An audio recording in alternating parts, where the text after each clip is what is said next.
आप सबने देखा होगा कि बहुत ही दुखद बात है कि अप्रैल 1951 में जवाहरलाल नेहरू जी पाकिस्तान के तत्कालीन प्रधानमंत्री को पत्र लिखते हैं। और उल्लेखनीय बात यह भी है कि लियाकत अली जो पाकिस्तान के फर्स्ट प्राइम मिनिस्टर बने, यह अंतरिम सरकार में यानी 1946 2 सितंबर को जब नेहरू जी प्रधानमंत्री बने थे तो उनके वित्त मंत्री थे और बजट उन्होंने प्रस्तुत किया था अंतरिम सरकार का। और इस बात का उल्लेख प्रणब मुखर्जी जी ने अपनी 2009-10 की बजट स्पीच में भी किया है। उनके लिए लिखते हैं माई डियर नवाबजादे, यानी वो डियर भी हैं और नवाबजादे भी हैं। सम्मान से अभिभूत होकर वो ये कह रहे हैं कि मैं ये बात स्पष्ट करना चाहता हूं कि जो सोमनाथ का मंदिर में हो रहा है वो बिल्कुल गलत है, उसको लेकर कोई प्रचार दुष्प्रचार नहीं करना चाहिए। और इसके अलावा उसमें एक लाइन वो कह रहे हैं जो मैं आपके सामने रिपीट करना चाहता हूं, the story of the gates of Somnath temple being brought back to India from Afghanistan is completely false and there is not an atom of truth in it. तो साहब वो ये कहते हैं कि जब महाराजा रणजीत सिंह ने काबुल जीता था तो उन्होंने सबसे पहले सोमनाथ के उन दरवाजों को मांगा था कि वो कहां हैं। ये पूरी तरह फॉल्स है, there is not an atom of truth in it.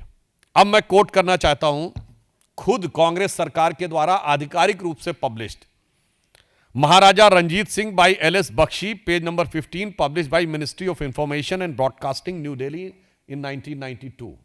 सरकार कह रही है कि Ranjit Singh made no distinction between the Hindus and Sikhs among their subject when the combined forces of East India Company and Ranjit Singh defeated Shah Shuja in Kabul. आगे ध्यान दीजिएगा, जब उन्होंने काबुल को कैप्चर किया, one of the term inserted by Ranjit Singh ji in the treaty that followed was the doors of Somnath temple plundered by Mahmud Ghazni should be returned to India।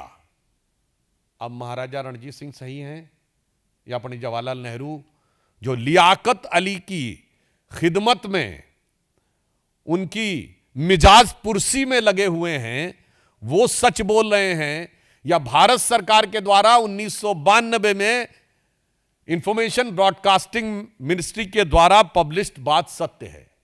यहां पर विषय यह नहीं है, यहां विषय यह है उसकी आज की प्रासंगिकता क्या है, यह भी आपको समझने की आवश्यकता है। फिर जो दूसरा उल्लेख है आपने देखा होगा, उसमें के.एम. पणिक्कर जो उस समय कम्युनिस्ट चाइना में कम्युनिस्ट मानसिकता के थे, चीन में हमारे राजदूत थे, उनको लेटर में लिखते हैं कि नहीं नहीं ये सब बिल्कुल गलत है। अगर आप में से किसी ने जाकर किताबों में पढ़ा हो कि पणिक्कर ने जो लेटर नेहरू जी को लिखा था उसमें यह भाव था कि भाई चेयरमैन माओ को कैसा लगेगा ये पता लग के, गजब है साहब, धर्म को अफीम मानने वाले माओवादियों के प्रति क्या अनुराग है और मुस्लिम लीग के प्रति कितना नजदीकी और अजीज मिजाज है, और हिंदू मान बिंदुओं के ऊपर गिरती हुई गाज है। और यह मानसिकता आज भी यथावत है। जो प्रियंका गांधी जी ने कहा था ना कि एक बार जो कहना है कह लो भाई, बार बार क्यों कहते हो। तो मजे की बात यह है खानदान तो लगातार है, हमसे कहते हैं बार बार क्यों है। तो वहां बताना चाहता हूं जो मानसिकता उस समय थी वही मानसिकता आज दिख रही है। मुस्लिम लीगी मानसिकता से प्यार, क्योंकि गठबंधन है, और माओवादी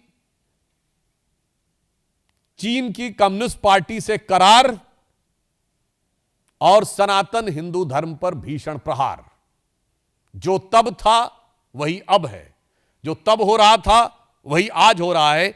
इसलिए इसकी प्रासंगिकता और मानसिकता बहुत गंभीर है।